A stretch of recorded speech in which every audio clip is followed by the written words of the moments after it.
భాగం.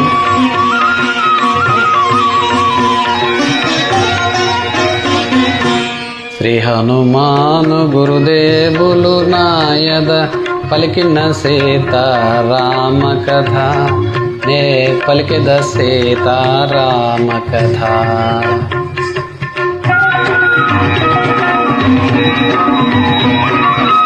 శ్రీ హనుమంతుడు అంజనీసుతుడు అతి బలవంతుడు రామ భక్తుడు, లంకకు పోయి రాఘల ధీరుడు మహిమోపేతుడు శత్రుకర్షణుడు, జాంబవధాధి వీరులందరము ప్రేరేపింపగా సమ్మతించెను. లంకేశ్వరుడు అపహరించిన జానకి మాత జాడ తెలుసుకొనా.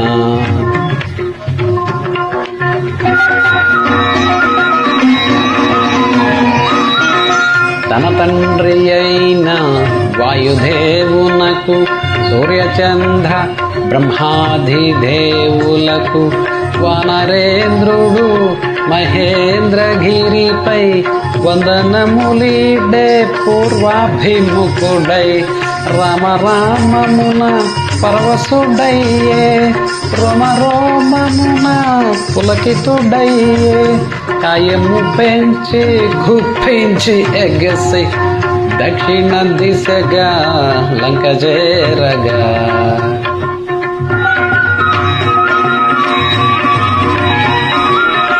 పవనతనయుని పదఘటనకే పర్వతరాజము గడగడ వణికే, ఫలపుష్పాదులు జల జల రాలే, పరిమళాలు గిరి శిఖరాలు నిండే, పగిలిన శిలలా ధాతువులెగసే, రత్నకాంతులు నలుదిశల మెరసే, గుహనను దాగిన భూతములదిరే, దీనారవముల పరిగిడి బెదిరే. శ్రీ హనుమాను గురుదేవులు నాయద పలికిన సీతారామ కథ, నే పలికెద సీతారామ కథ.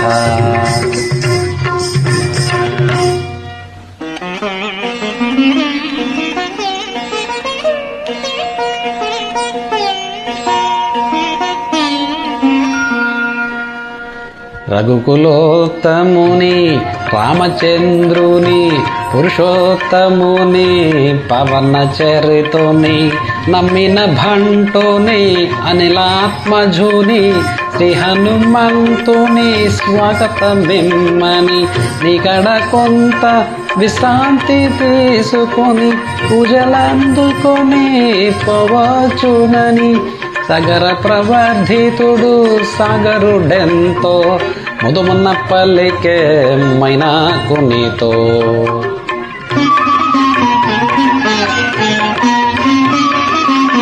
మైనాకుడు ఉన్నతుడై నిలిచే హనుమంతుడు ఆగ్రహమున గాంచే, ఇది ఒక విఘ్నము కాబోలునని వారది బడద్రోసే పురము చేగిరేనే.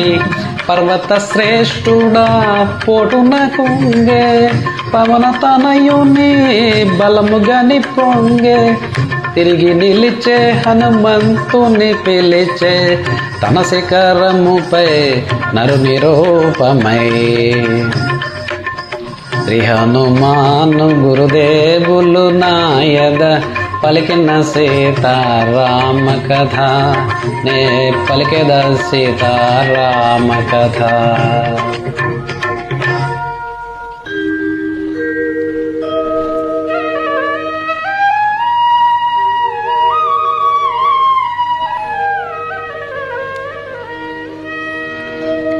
వానరోత్తమా ఒకసారి నిలుమా, నా శిఖరాల శ్రమ తీర్చుకొనుమా, కందమూలములు ఫలములు తినుమా నా పూజలు గోని మన్ననలందుమా శతయోజనముల పరిమితము గల జలనిధి నవలీల దాటిపోగల నీది మైత్రికడు ప్రాప్యము నాకు నీది తండ్రికడు పూజుడు నాకు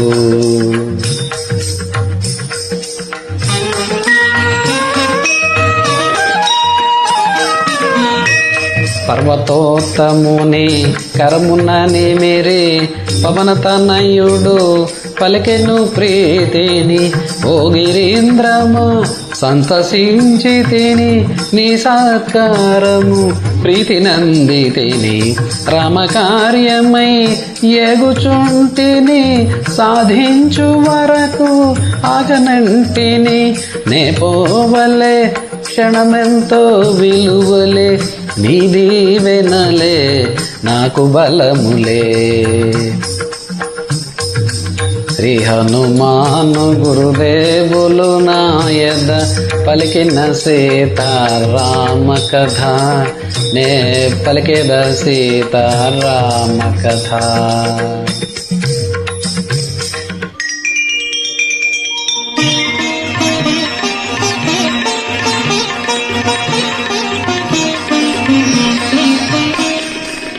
అనాయాసముగా అంబర భీధిని పవనము చేసెడు పవన కుమారుని ఇంద్రాధులు మహర్షులు సిద్ధులు పులకాంకితులై ప్రస్తుతించిరే రామకార్యమతి సాహసమమ్మని రాక్షస బలమతి భయంకరమని కపివరుడెంతటి ఘనతరుడోయని పరిశీలనగా పంపిరి సురసను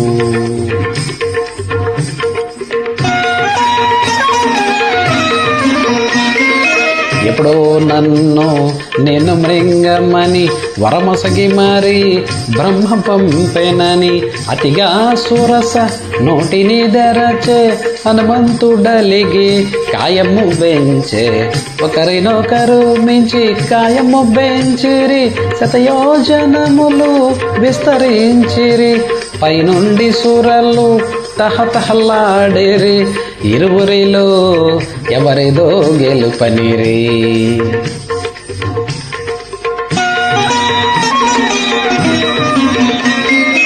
సురసముఖము విశాలమౌటగని సూక్ష్మ బుద్ధిగొని సమయమిదేనని క్షణములోన అంగుష్ట మాతృడై ముఖము జోచి వెలిగొచ్చే విజయుడై పవన కుమారుని సాహసముగని దీవించే సురస నిజ రూపముగొని నిరాలంబ నీలాంబరమగనుచు మారుతి సాగెను వేగము పెంచుచు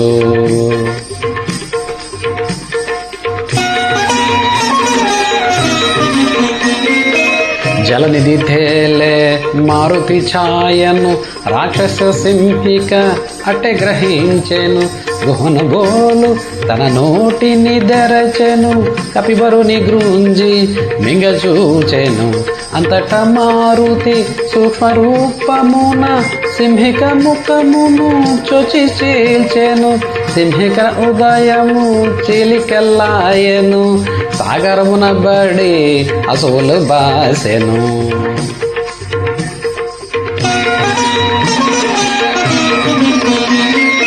వారధి దాటెను వాయుకుమారుడు లంక చేరెను కార్యసూరుడు నలువంకలను కలయజూచుచు నిజరూపముగా మెల్లగా సాగుచు త్రికూటాచల శిఖరము పైన విశ్వకర్మ వినిర్మితమైన స్వర్గపురముతో సమానమైన లంకాపురమును మారుతిగాంచెను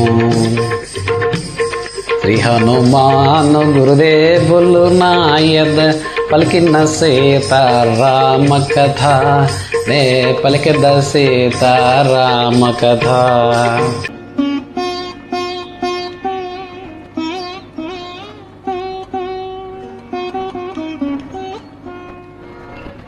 అనిల కుమారుడా రాత్రి వేళను సూక్ష్మరూపుడై బయలుదేరేను. రజనీకరుని వెలుగున్న తాను రజనీచరుల కనుల బడకను. పిల్లి వలె పొంచి మెల్లగా సాగేను. ఉత్తర ప్రాకార ద్వారము చేరెను. లంకా రాక్షసి కప్పిబరుగాంచెను. గర్జన సేయుచు అడ్డగించెను.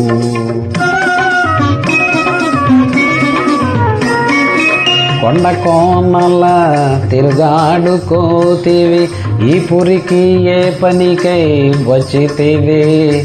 లంకేశ్వరుని అనతి మేర లంకాపురికి కావలియున్నా. లంకను నేను లంకాధిదేవతను, నీ ప్రాణములను నిలువున దీతును. కదలక మెదలక నిజము పల్కుమని లంక ఎదుర్కొనే కప్పికిశోరుని.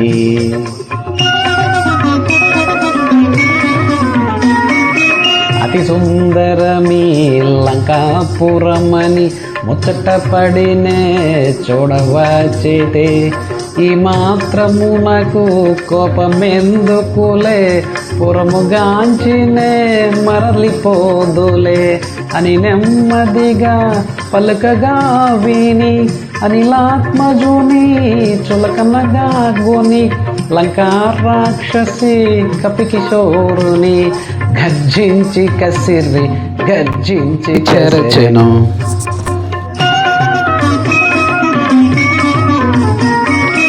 సింహానాదమును మారుతి చేసే కొండంత తన కాయము బెంచే. వమహస్తమున పిడికిలి బిగించే, ఒకే పోటున లంకను గూల్చే. కొండబండల రకసి దొల్లే, కనుల పగించి నోటిని తెరచే. అబలను చంపుట ధర్మము కాదని లంకను విడిచే మారుతి దయకుని.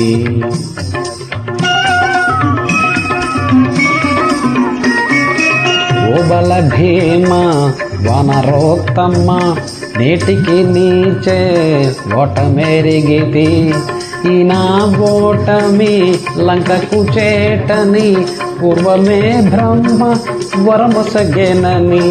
రావణుడాదిగా రాక్షసులందరూ సీతమూలమున అంతమందెదరు. ఇది నిజమౌనని మీదే జయమని లంకా రాక్షసి పంపే హరేశుని. శ్రీ హనుమాను గురుదేవులు నాయద పలికిన సీతారామ కథ, నే పలికిద సీతారామ కథ.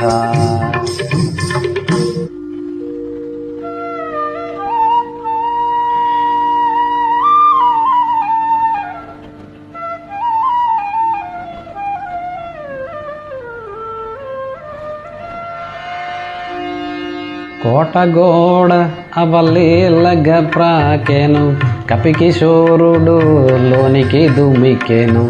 శత్రుపతనముగా వమపాదమును ముందుగా మోపెను, ముందుకు సాగెను. ఆణిముత్యముల తోరణాలు గల రమ్యతరమైన రాజవీధుల వెన్నెలలో లంకాపురి శోభను శోధనగా హరేశుడుగాంచెను.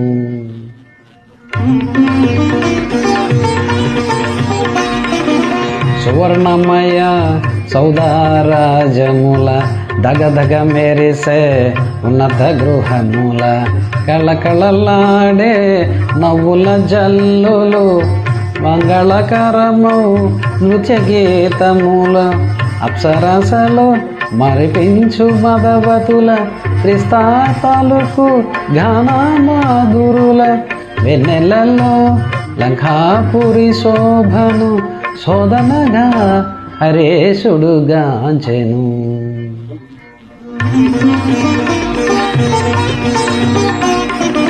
సుందరమైన హేమ మందిరము రత్నఖచితము సింహద్వారము పతాంకాంకిత ధ్వజాకీర్ణము నవరత్నకాంతి సంకీర్ణము నృత్య మృదంగ గంభీరనాదము వీణాగాన వినోద సంకులము లంకేశ్వరుని దివ్య భవనమది శోధనగా హరేశుడుగాంచెను.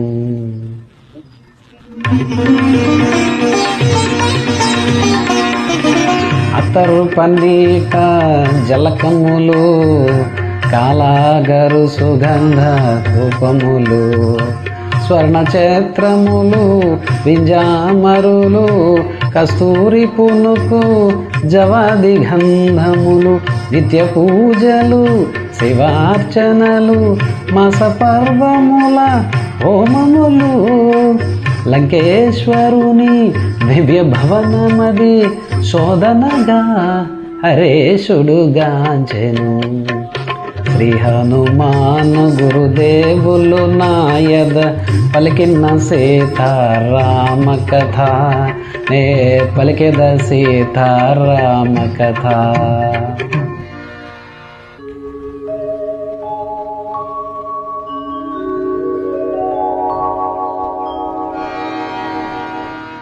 యమ కుబేర వరుణ దేవేంద్రుల సర్వసంపదల గల మించినది విశ్వకర్మ తొలుత బ్రహ్మకిచ్చినది బ్రహ్మవరమున కుబేరుడందినది రావణుడు కుబేరుని రణమందు ఓడించి లంకకు గొని తెచ్చినది పుష్పకమను మహావిమానమది మారుతిగాంచెను అచ్చెరు వందే.